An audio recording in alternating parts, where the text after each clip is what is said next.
Hey, good morning, friends. Here we are. It's a spectacular, beautiful morning. Pretty chilly here in the middle of April.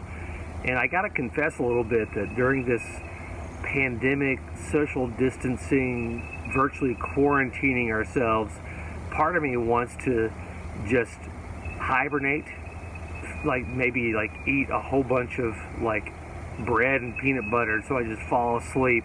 And maybe I'll wake up when this whole thing is over and we can just get on. And part of my thing in life is not to live in the moment, but to live for what's next.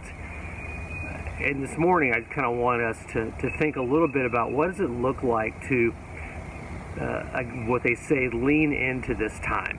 And not just try to get through it and not just kind of hold our breath and one day it's going to be fine, but what if we actually were able to learn something right now that we're probably not able to learn at other times? And I'm going to read you something a little bit weird. It's in 2 Chronicles, which is probably not the first book people go to read.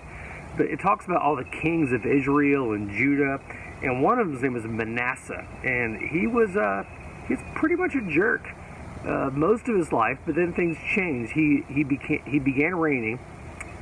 This is chapter 33 of 2 Chronicles when he was 12, and he did some really stupid things and was super selfish and rebelled against God. However, towards the end, things changed. But here's how it started. In verse 10, the Lord spoke to Manasseh and to his people, but they paid no attention. They're just doing their own thing, going throughout life, not caring at all about God.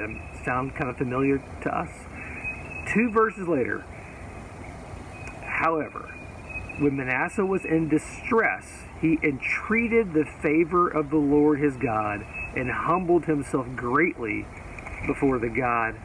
Sorry, just lost all my pages there. Before his God, and humbled himself greatly before the God of his fathers, and he prayed to him. And God was moved by his entreaty and heard his plea and brought him again to Jerusalem into his kingdom. And then Manasseh knew that the Lord was God. See, we actually have an opportunity right now that we haven't had probably in our lives, and that's to really reflect on what a friend of mine was saying yesterday as we were kind of catching up on what is essential. Who are we, and what's going on, where have we been, what have we been doing? And this is Tom. He's like, the government's telling us, some businesses are shut down, some are not, what's essential and what's not. And it's made us think, what is essential? What is important in life? What is important in our souls, in our hearts, with our families, with our faith? And just realizing that, like Manasseh, we can be so selfish. I can be so selfish and forget who God is, and forget, even as a pastor, I get so wrapped up in my own stuff. But in our distress can say, God, I'm sorry, I need you. I forgot that I needed you. I never stopped it, but I just forgot. And entreat God to say, God, please help. God, please. And what Manasseh was doing, it says, God, please bring me home. Please bring me, because he had been taken captive. And we can ask that to God right now. God, please bring us home.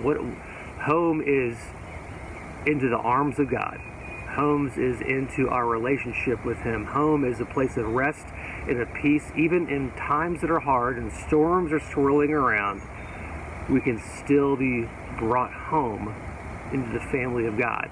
And so that's my calling to us now, is that don't waste this opportunity, but actually lean into it. What does it look like to learn and to grow in the midst of this wild storm?